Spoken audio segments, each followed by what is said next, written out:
Sa sandaling ito, biglang nabali ang lapis na hawak ni Blackie dahil naramdaman niya ang aura na nagmumula sa zombie na nilikha ni na Professor Faye. Maging ang iba pa niyang mga kasamahan ay nagmamadaling pumunta sa opisina ni Blackie upang tanungin kung ano ang nangyayari dahil, katulad niya, ay naramdaman din nila ang aura na katulad ng kanilang boss. Sa sandaling ito, napatingin si Blackie sa direksyon ng pinagmumula ng aura na kanilang naramdaman. Maging si Piccolo, nakararating lamang sa lugar, ay kinabahan sa posibleng mangyari. Samantala, ang zombie na nilikha ni na Professor Faye ay nakalabas na sa capsule, at sa sandaling ito, matamang pinagmamasdan ng dalawang zombie ang kanyang gagawin. Nang makita sila nito, kinabahan sila dahil sa nakakatakot na aura na nagmumula sa zombie. Habang nagugulat pa sila, nagsimula namang maglakad ang zombie patungo sa dalawa. Dahil dito, biglang tumawa ng malakas ang Ancient One at iniisip na nagtagumpay sila sa kanilang eksperimento. Binanggit pa niya na sa wakas ay makikita na nila kung gaano kalakas ang kanilang nilikha. Samantala, ang dalawang zombie ay hindi makakilos mula sa kanilang kinatatayuan dahil sa mga oras na ito, pakiramdam nila ay isang higanteng nilalang ang papalapit na sa kanila kaya napatanong sila kung sino ba ang zombie na ito. Nang makita naman ng Ancient One ang kanilang reaksyon, halos mapunit na ang bibig nito sa kakatawa. Ngunit sa sandaling malapitan na ng zombie ang dalawa, nagulat sila dahil hindi gaya ng kanilang inaasahan, bigla silang niyakap nito at sinabi na natutuwa siya na mayroon na siyang nakitang mga zombie katulad niya. Dala naman ng pagkagulat sa hindi inaasahang pangyayaring ito, biglang tumulo ang sipon ng isa sa mga zombie, habang ang Ancient One naman ay halos bunuti na ang natitira sa kanyang mga buhok dahil sa pagkabigla sa mga ginagawa ng kanilang nilikha. Habang nagpapatuloy pa ang zombie sa kanyang mga ginagawa, tuluyan nang nawala ang kumpiyansa ng tatlo at napapamura na lamang dahil sa pagka-disappoint dahil pakiramdam nila ay nabigo sila sa kanilang nilikha. Samantala, si Jiangxi ay ngayon ay nakayakap na sa hita ng isa sa mga zombie dahil tuwang-tuwa siya na nakakita na ulit siya ng isa sa kanyang mga kauri dahil pakiramdam niya ay nag-iisa na lamang siya. Habang pinipilit pang kumawala ni Xiao mula sa kanya, hindi naman makapaniwala ang kanyang kasamahan dahil ang kaninang maangas na dating nito ay tuluyan ng naglaho. Sa laboratorio naman ng mga kalaban, galit na hinawakan ni Professor Faye ang Ancient One at sinabihan na dahil sa kanya ay nabigo sila. Pinipilit naman siyang pakalmayan nito at sinabi na marahil ay nagkaroon lamang ng isyo kaya naging ganoon ang reaksyon ng kanilang nilikha. Kasalukuyan namang humihingi ng paumanhin si Jiangxi dahil naging padalos-dalos siya sa kanyang mga kilos kanina. Kasunod nito, nagpakilala siya sa kanila bilang si Jiangxi, habang nakikipagkamay naman si Xiao sa kanya. Tinanong niya kung isa rin ba siyang zombie na katulad nila. Agad naman itong kinumpirma ni Jiangxi at sinabi na mayroon pa palang natitirang mga buhay sa kanilang lahi kaya hindi na siya mahihirapan pang buhayin pa sila. Napakamot naman si Xiao sa kanyang ulo matapos marinig ang sinabi nito na bubuhayin muli ang kanilang mga kalahi. Ngunit bago pa siya masagot ni Jiangxi, sinabi ni Agi na ngayon lamang ay ginamit niya ang kanyang Enhanced Consciousness Device para i-scan si Jiangxi at gaya ng sinabi niya, isa nga siyang zombie. Nagtataka naman si Xiao tungkol dito dahil napansin niya na mayroon itong mga mekanikal na parte ng katawan. Sinabi naman ni Jiangxi na hindi niya kailangang mag-alala tungkol dito dahil hindi na iyon importante dahil minsan ay nagigising siya nang hindi niya na alam kung ano ang kanyang dating itsura. Pagkatapos niyang sabihin ito, nagsimula siyang tumawa na para bang hindi importante ang kanyang sinasabi. Ang dalawa naman, matapos marinig ang kanyang sinabi, ay natulala at hindi malaman kung nasa tamang pag-iisip pa ba ang kanilang kausap. Ngunit habang nangyayari ito, tinawag na sila ng kanyang kasama at sinabi na kailangan na nilang umalis ngayon din. Kaya dahil dito, nagpaalam na ang dalawa at pinayuhan si Jiangxi na huwag masyadong gumala sa paligid. Pagkatapos nito, tuluyan ng lumipad ang eroplanong sinasakyan nila, at habang nakasakay sila dito, tinanong ng pinuno ng mga rebelde kung bakit sila nagtagal doon. Nakangiti namang ipinaliwanag ni Xiao na mayroon silang nakatagpo na interesenteng kauri nila. Sa kabilang banda, matapos kumaway sa dalawang zombie, masayang tumingin sa paligid si Jiangxi at sinabi na dahil maganda ang kanyang mood, mag-iikot-ikot muna siya sa paligid ng lugar na ito. Samantala, sa laboratorio ni Professor Fei, kasalukuyang tinututukan na ng baril nito ang Ancient One dahil sa kanyang labis na galit dahil iniisip niya na nabigo sila sa kanilang eksperimento dahil sobra siyang nagtiwala sa kanya. Samantala, sa mga oras na ito, makikitang lumipad na si Jiangxi patungo sa isang lungsod. Matapos siyang bumaba sa isang abalang kalsada, nakita niya ang mga tao na ngayon ay nakatingin sa kanya dahil iniisip nila na kakaiba ang kanyang itsura. Ngunit sa sandaling makita ni Jiangxi ang mga taong ito, biglang nagbago ang kanyang personalidad at ngayon ay napuno ng galit ang kanyang buong ekspresyon. Sa eroplano namang sinasakyan ng mga rebelde, kasalukuyang iniisip ni Xiao at Agi na ang kanilang nakatagpo kanina ay masyadong interesante at iniisip pa nga niya na dapat ay isinama na lamang nila ito dahil para sa kanya ay masyado itong mahina at baka mapaslang lamang ito ng mga tao sa lugar na iyon. Ngunit sa sandali ding ito, ang zombie na iniisip nilang mahina ay ngayon ay lumipad sa ere at naghahanda ng umatake sa buong lungsod. Matapos niyang pakawalan ang kanyang atake sa lupa, nagulat maging ang grupo ni na Professor Fei dahil sa sandaling ito, nagkaroon ng malaking bitek ang buong lungsod at lumipad sa kalangitan ang mga sasakyan at mga tao dahil sa lakas ng impact. Maging ang eroplanong sinasakyan ng mga rebelde ay nakaramdam ng pagyanig. Matapos nilang tingnan kung ano ang nangyayari sa labas, nakita nila na ang mga sasakyan at mga tao ay kasama na nilang lumilipad. Habang naguguluhan pa sila kung anong nangyayari at kung ito ba ay isang klase ng lindol, natigilan sila matapos makita kung ano ang nangyari sa labas. Dito, nakita nila na ang kalahati ng lungsod ay ngayon ay tumayo na dahil sa lakas ng atakeng ginawa ni Jiangxi. Ang pangyayaring ito ay kahawig ng ginawa ni Zombie noong mga unang episode. Ang grupo naman ni na Professor Fei na kanina ay iniisip na palpak ang kanilang nilikha ay pinagpawisan ng matindi at natulala dahil hindi nila lubos na maisip kung gaano kalakas ang kanilang nalikha. Habang ang mga sasakyan at ang mga tao ay nasa kalangitan pa rin, namangha naman ang dalawang zombie dahil sa lakas na ipinapakita ng zombie na kanina nilang nakilala. Maging ang grupo ni na Violet at Lanky na ngayon ay nasa malayong bahagi ng karagatan ay nakita rin ang malaking kaganapan sa lugar ng pag-atake ni Jiangxi. Dahil sa mga oras na ito, nakita din nila ang malaking tipak ng lupa na ngayon ay nakaturo na hanggang sa kalangitan. Samantala, ang Blood Queen na ngayon ay nakalock pa rin sa formation na ginawa ng malaking lalaki ay sinabihan ng grupo ni na Butterfly na maliban kay Zombie, wala nang makatatalo sa kanya kaya tinanong niya kung sino sila. Hindi naman naiintindihan ni Butterfly ang kanyang pinapasok at mapang-asar pang sinabihan ang Blood Queen na nahulaan niya. Galit namang sinabi nito na, kung sa palagay ba nila ay mapipigilan nila siya sa ganitong klase ng abilidad. Pagkasabi niya nito, mabilis niyang winasak ang mga bato na pumipigil sa kanya. Matapos makita ang ginawa niya, sinabi ni Tian na mas malakas ito kaysa sa kanyang inaasahan. Wala namang pakialam ang Blood Queen sa kung ano ang kanilang iniisip at sa halip ay tinanong niya ang kanilang grupo kung sino sila. Walang balak magpakilala si Butterfly sa kanya at sa halip ay inutusan pa nga ang malaking lalaki na sugurin ulit ito. Ngunit pinigilan siya ng kanyang kasama at sinabi na hindi ito ang oras para malaman kung sino ang mas malakas na tauhan. Matapos niyang sabihin ito kay Butterfly, sinabihan niya ang Blood Queen na wala silang masamang intensyon sa kanya at gusto lamang nilang malaman kung sino ang kanilang master dahil gusto niyang makipag-usap sa kanya. Tila napipikon naman ang Blood Queen dahil iniisip ng mga ito na siya ay isang hamak na tauhan lamang, kaya galit niyang tinanong ang mga ito kung ano ang kanilang sinasabi. Nagsimula namang pagtawanan siya ni Butterfly at sinabing wala talaga itong kaalam-alam lalo pa tungkol sa mga vampira na nag-e-exist sa mundong ito.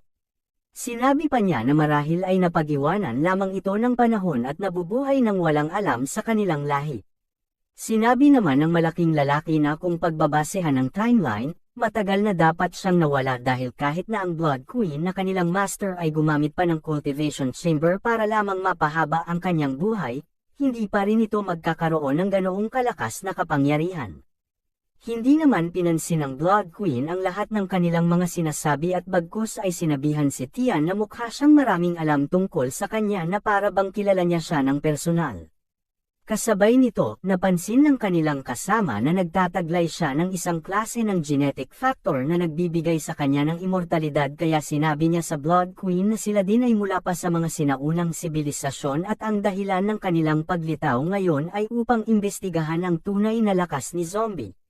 Dinagdag pa niya na dahil matagal na rin siyang nabubuhay sa mundong ito, nakiusap siya sa kanya na sabihin kung nasaan ang kanilang master para makapag-usap sila. Mukha namang napipiko na ang Blood Queen sa mga sinasabing ito ng kanilang grupo at sa pag-iisip na siya ay isang hamak na tauhan lamang, kaya sinabi niya na wala siyang pakialam sa kanilang mga layunin. Di gaya ng kanilang inaasahan, hindi rin niya gusto ang mga taong katulad nila. Ngunit ang malaking lalaki na kanilang kasama ay nakuha ang kanyang competitive spirit kaya nais niyang labanan ito. Pagkasabi niya nito, nagsimula ng mag-ipon ng kanyang lakas ang Blood Queen at naghahanda ng makipaglaban. Nagulat naman si Butterfly matapos maramdaman ito kaya agad siyang prinotektahan ng malaking lalaki dahil batid din niya na nagiging seryoso na ang Blood Queen. Ngunit bago pa siya makagawa ng kahit anong atake, naramdaman ng magkabilang panig ang nangyaring kaguluhan sa kabilang panig ng karagatan. Kasabay nito, natano din nila ang malaking tipak ng lupa na ngayon ay nagmistulang malaking bundok sa kanilang harapan. Hindi naman sila makapaniwala sa kanilang nakikita at sa sandaling ito, nanlaki ang kanilang mga mata at iniisip kung ano ang nangyari doon. Kasabay nito, ang mga reporter ay iniulat na ang exchange meeting ay nasa kalagitnaan na ng matinding labanan. Ngunit nang tumingin sila sa kabilang panig ng helicopter, nakita rin nila ang malaking tipak ng lupa kaya dahil dito, halos malaglag na ang kanyang mga mata at panga dahil sa sobrang gulat. Maging ang iba pang mga kalahok sa exchange meeting ay nagulat din at hindi makapaniwala sa kanilang nakikita. Samantala, si Jiang Xi na nanatili pa rin sa kanyang kinatatayuan ay lumipad paitaas sa lungsod na nawasak. Habang ang grupo naman ng mga rebelde ay maingat na iniiwasan ang mga gusaling nawasak at sinusubukang itaas ang kanilang eroplano para hindi sila tumama sa mga gusali, nakita naman ng dalawang zombie na umalis na doon si Jiang Xi. Kaya nagmungkahi sila na sundan ito. Habang pinagmamasdan pa nilang lumilipad ito patungo sa kalangitan, bigla itong tumingin sa kanilang direksyon at pagkatapos ay nagpalit na ng kanyang anyo patungo sa kanyang second form. Dahil dito, lalong nagulat ang grupo ng mga rebelde dahil sa anyo niyang ito, mas lalo pa siyang lumakas. Matapos magpalat ng anyo, mabilis itong bumulusok pa ibaba patungo sa lungsod at matapos siyang bumagsak dito, muling nagdulot ng higit pang pagkawasak. Ngayon, nagkaroon ng malalaking bitik sa buong lungsod na patungo sa iba't ibang direksyon. Habang nagugulat pa ang mga nakasaksi nito, muling nagsagawa ng pag-atake si Jiang Xi na nagdulot ng paglipad ng kahit na mga gusali patungo sa kabilang panig ng lungsod. Kasama nitong lumipad ang mga tao at sasakyan. Maging ang eroplanong sinasakyan ng mga rebelde ay nagkawasak-wasak at tumilapon papalayo ang mga taong sakay nito. Ngunit sa halip na isipin ang kanilang mga sarili, nag-utos si Augie na protektahan ang kanilang boss. Makalipas ang ilang sandali, makikita sa gitna ng lungsod ang isang bola ng enerhiya na nagpangyari ng higit pang pagkawasak at nagdulot ng malaking butas sa gitna ng lungsod. Dala naman ng nasaksihang pagsabog, ang nakatulala pa ring sina Lanky at Violet ay biglang nilipad ng hangin na nagmula dito. Dahil sa puwersa ng pagsabog na nangyari sa malaking lungsod, ang lahat ng mga tao na naninirahan sa lungsod na iyon ay tuluyan ng naglaho at nabura na sa mundo. Samantala, nanatiling nakatayo doon si Jiang Xi at habang pinagmamasdan ng grupo ni na Butterfly ang naganap na pagsabog, sinabi ng malaking lalaki na ang may kagagawa ng lahat ng iyon ay si zombie. Sa kanyang tansya, nasa 30 milyon na tao ang napaslang kasama ng lungsod na nawasak. Samantala, sa balita ay binanggit na ang pinakamalaking kalupaan na matatagpuan sa Country B ay bigla na lamang nawala 20 minuto ang nakalilipas at kasama nito ay milyon-milyong tao ang nawawala. Naguguluhan naman ang mga taong nakasaksi ng balitang ito at napapatanong kung ano ang nangyari sa lugar na iyon. Samantala, ang mga reporter na kanina ay nasa lugar ng exchange meeting ay nagtungo na sa pinangyarihan ng malaking sakuna. Habang ang grupo naman ng mga rebelde na bahagya pa lamang na nakaka-recover sa nangyaring pagsabog sa lugar na kanilang kinaroroonan, nakita nila na nakatayo pa rin doon si Jiang Xi. Kaya tinanong ng dalawang zombie kung bakit niya ginagawa iyon. Nang lumingon naman sa kanya si Jiang Xi, agad nitong sinabi na ang mga tao ay karapat-dapat na mamatay.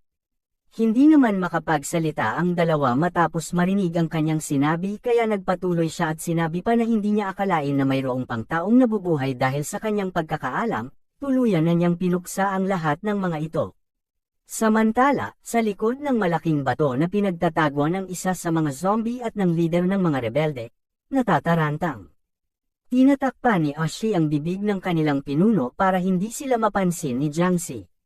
Sa sandaling ito, sinubukang tawagin ni Ashaw ang atensyon ni Jiang Xi upang ibaling ito sa kanila at sinabi pa na nagkakamali siya dahil wala ng mga tao sa lugar na ito at marahil ang kanyang naaamoy ay sila dahil nakikihalubilo sila sa mga tao sa mahabang panahon. Tila hindi naman nagustuhan ni Jiang Xi ang kanyang mga narinig kaya sinabihan niya ito na ipaliwanag ng mabuti ang kanyang sinabi. Pagkatapos ay ginamit niya ang kanyang kapangyarihan upang papuntahin si Ashaw sa kanya at habang sinasakal pa niya ito, tinanong niya kung bakit siya nakikihalubilo sa mga tao.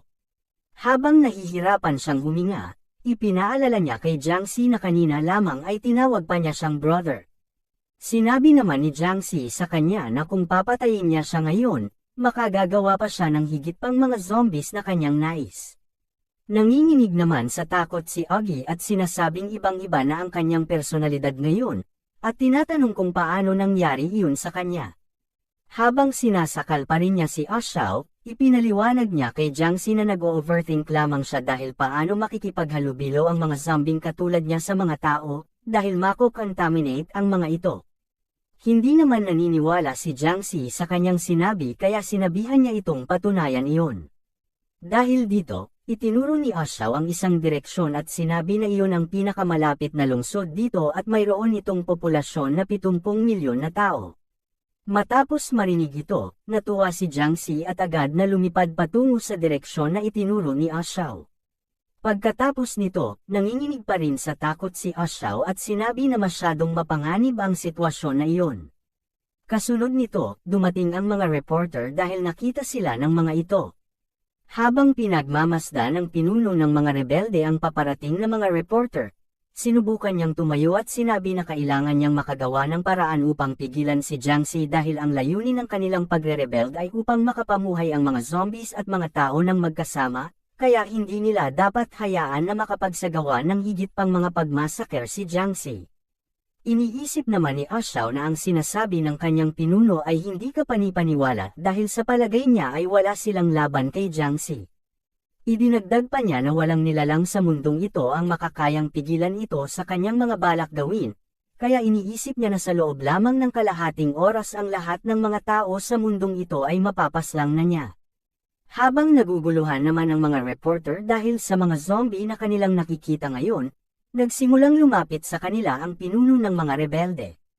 Nang makita nila na siya ay isang tao, hindi na nila siya pinigilan kaya nagsimulang magsalita ang pinuno ng mga rebelde sa harapan ng kamera at sinasabihan ng lahat ng mga manunood na isang nakakatakot na halimaw ang lumabas at kasalukuyang pinapaslang ang mga tao sa isang malawakang paraan. Hinimok niya sila na agad magtago sa mga shelter dahil kung gagawin nila iyon, baka magkaroon pa sila ng pag-asang mabuhay. Nang makita naman ito ng mga manunood, hindi sila naniwala sa kanya at inisip pa nga na ang mga taong iyon ay mga baliw. Samantala, sa isang lungsod, makikita ang mga tao sa gilid ng isang bangin na kasalukuyang nagsasagawa ng isang live broadcast. Sa sandaling ito, sinabi ng tao na kumukuha ng video sa kanilang direktor na ang viewers ay umabot na sa 100,000. Natuwa naman ang direktor sa balitang ito dahil sa mga oras na ito, kinukunan nila ang isang modelong babae. Sinabi pa niya na hindi lahat ng mga tao ay gustong mapanood ang exchange meeting kaya ang karamihan sa kanilang mga manunood ay gusto lamang manood ng mga magagandang babae sa kanilang live stream. Sa kalagitnaan ng kanilang live stream, ipinakita ng direktor sa kanilang mga manunood ang kanilang produkto at hinimok ang mga ito na bilhin na ito dahil ito ay mura lamang. Habang ginagawa pa niya ito, bigla namang bumagsak si Jiangxi sa malapit, na nagpangyari na mawasak ang lugar na kanyang binagsakan at nagpalipad sa lahat ng mga taong nagsasagawa ng live stream doon. Habang tinatanong pa ng isa sa mga crew ang pagkakakilanlan ni Jiangxi, kinukuhanan naman siya ng isa pang kasamahan nito. Maging ang babaeng modelo ay tinanong din siya kung sino siya at ano ang kailangan niya sa kanila. Matapos niyang sabihin ito, napatingin sa kanya si Jiangxi at sinubukang hawakan siya. Ngunit bago pa lamapat ang kanyang kamay, nagsagawa siya ng pag-atake patungo sa babae na nagpangyari na mawala ang kalahati ng kanyang katawan. Sandali namang natulala ang kanyang kasamahan sa hindi kapani-paniwalang pangyayaring ito. Maging ang mga manunood sa kanilang live stream ay nagulat din, at sa sandaling maunawaan ng kanyang kasamahan na palang na ang babae, halos mapunit ang bibig nito sa pagsigaw.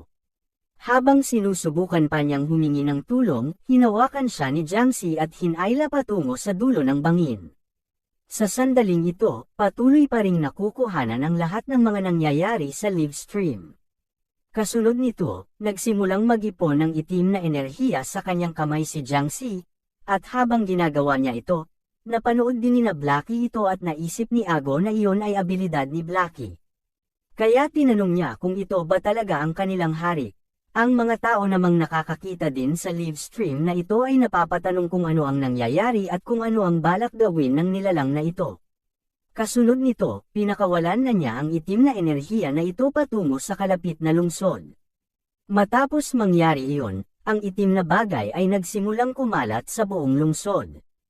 Ang lahat ng madikitan nito ay naglalaho at tanging mga damit na lamang nila ang natitira. Makalipas ang ilang sandali, itinikom na ni Jiangxi ang kanyang kamay.